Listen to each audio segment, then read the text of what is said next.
Ini adalah model Mercedes-Benz yang paling pintar dihasilkan, the all-new electric CLA. Dari jauh dan look sporty dengan grill ikonik A-shape dan 142 bintang animasi LED.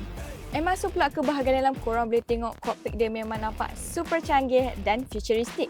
Dengan digital meter dia bersambung terus dengan infotainment screen, buatkan kokpit dalam ni nampak lebih high-tech. And dia punya sunroof pula penuh dari depan ke belakang.